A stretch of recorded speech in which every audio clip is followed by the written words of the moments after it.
لیکن پرابلم کا جہاں سے آغاز ہوتا ہے نا وہ سن 2011 میں ہوتا ہے. 2011 تک چیزیں ٹھیک چل رہی تھی, اس کی ڈکٹیٹرشپ بھی ٹھیک چل رہی تھی, اس کا پورا کنٹرول تھا وہاں پہ, اور اس نے کنٹرول کیا ہوا تھا ایران کی مدد سے. ایران کی سپورٹ اس کو ہمیشہ سے رہی ہے, کیونکہ شام کے اندر ایران کے حمایت یافتہ کچھ گروپس تھے جو ہمیشہ سے ایکٹیو رہے ہیں اور وہ اسرائیل کے خلاف کارروائیاں بھی کرتے رہے ہیں. یعنی آپ شام کے اندر جو ایک بہت بڑی سپورٹ ہے وہ حماس کی تھی اور حزب اللہ کی تھی, تو یہ ایران کو وہاں پہ ہمیشہ سے شام میں, لبنان میں, ایران میں اپنے کچھ نہ کچھ اس نے اپنے ایلیمنٹ ہمیشہ سے رکھے تھے, اور شام کو پوری سپورٹ شام کی حکومت کو ایران دیتا تھا اور رشیا بھی دیتا تھا. یعنی ابھی آخر تک جن دو ملکوں نے پوری سپورٹ دی ہے بشار الاسد کو اور اس کے خاندان کو یا اس کے اقتدار کو, وہ ایک ایران ہے. ایران کے تو ایون جنرلز اور کمانڈرز وہ وہاں پہ موجود تھے اور وہ ساری حکمت عملی بناتے تھے بشار کے لیے اور اس کی پوری سپورٹ کرتے تھے. پھر اس طرح رشینز جو ہیں وہ اپنے شپس لے کر آئے ہوئے تھے, اپنے بحری جہاز, اپنا اکوپمنٹ, اپنے ہتھیار وہ لے کر آئے تھے, ان کے فوجی وہاں پہ موجود تھے, وہ لڑائی میں پریکٹیکلی حصہ لیتے تھے رشینز. تو یہ دو ملک سپورٹ کر رہے تھے بشار کے اقتدار کو. دوسری جانب جو آخری لڑائی تھی اس میں جو عرب ممالک ہیں وہ اور امریکہ, یہ دوسری طرف تھے, یہ اب بشار کو سپورٹ نہیں کر رہے تھے. تو ایک طرف بشار کے خلاف امریکہ اور اس کے اتحادی جو عرب ممالک تھے, اور ایک طرف جو ہے وہ ایران اور رشیا جو ہے وہ اس کو سپورٹ کر رہے تھے. یہ آپ دونوں چیزوں کو یاد رکھیں کہ یہ پراکسی بھی تھی ایک طرح کی, یہ لڑائی اس طرح کی تھی. اب 2011 میں آپ کو یاد ہوگا وہاں پہ ایک تحریک کا آغاز ہو جاتا ہے اور ایک کمپین شروع ہو جاتی ہے بشار کے خلاف, اور بشار جو ہے اس کا اقتدار ہل جاتا ہے. اس کے بعد اس نے ظلم و ستم کا ایک بازار گرم کر دیا. اس نے شام کے اندر اس نے اپنی اپوزیشن کو دبانے کے لیے پوری طاقت کا استعمال کیا, لاکھوں لوگوں کو اس نے جیلوں کے اندر بھر دیا. اس کی بدنام زمانہ 3-4 بہت بڑی بڑی جیلیں ہیں جس کے اندر یہ لوگوں کو ڈال دیتا تھا. اس نے خواتین کو بھی جیلوں میں ڈالا, اس نے بندوں کو بھی جیلوں میں ڈالا. جو لوگ لڑائی کرنے کے لیے آتے تھے, پہلے تو یہ پرامن طریقے سے لوگ احتجاج کرتے تھے, اس نے لوگوں کو اتنا مارا کہ وہ پھر مزاحمت شروع ہو گئی اور لوگوں نے ہتھیار اٹھانا شروع کر دیے. اب جب لوگوں نے ہتھیار اٹھانا شروع کیے تو ایسا نہیں تھا کہ وہاں کے لوگ اس سے لڑ پڑے, بلکہ باہر سے بڑی سپورٹ آئی اور اس کے خلاف باقاعدہ ہتھیار بند لوگ وہاں پہ پہنچنا شروع ہو گئے. کیونکہ ایک سرحد آپ دیکھیں, اگر غور کریں تو عراق کے ساتھ لگتی ہے.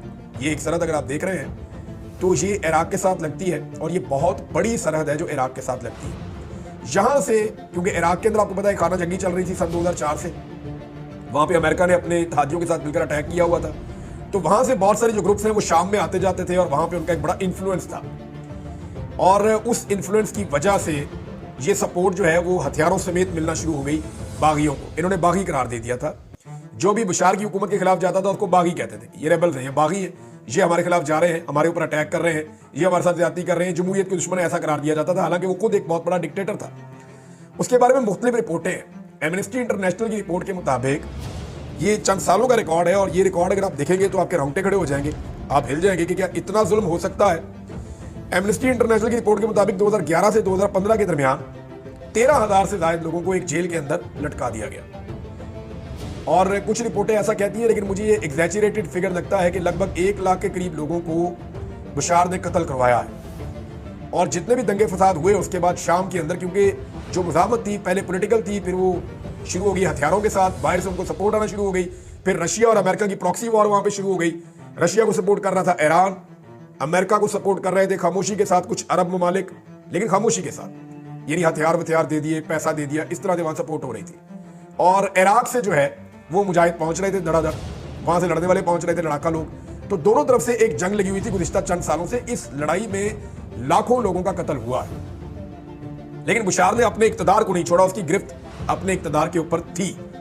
اب ہوا کیا کہ 27 سے لے کر 8 دسمبر تک, 27 نومبر سے 8 دسمبر تک سارا کا سارا سینیریو تبدیل ہو گیا, ہر چیز ایک دم بدل گئی. 2011 میں انہوں نے اٹیک کیا تھا اپنے لوگوں کے اوپر, بہت خوفناک قسم کا لوگوں کو قتل کیا تھا. اس خانہ جنگی کے نتیجے میں 3,88,000 سے زیادہ لوگ مارے گئے, جبکہ 1,20,00,000 کے قریب افراد جو ہیں وہ بے گھر ہو گئے. 2013 میں اس نے کیمیائی ہتھیاروں کا استعمال کیا اپنے شہریوں کے اوپر, اس کے اوپر پابندیاں بھی لگی, اس کے خلاف پوری دنیا میں بہت آوازیں بھی اٹھی, اس کی بیوی کے خلاف بھی, ان کے اوپر ٹریول بین لگ گئے, ان کے ایسٹ سیل ہو گئے, بہت ساری چیزیں ہوئی, لیکن کسی نہ کسی طرح کر کے اس نے مینج کر لیا.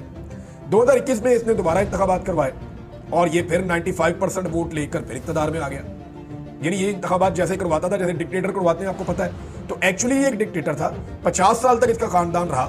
ان 50 سالوں میں شام نے اتنی قیمت چکائی ہے کہ لاکھوں لاشیں شام میں دفن ہیں جو اس اقتدار کے نتیجے میں.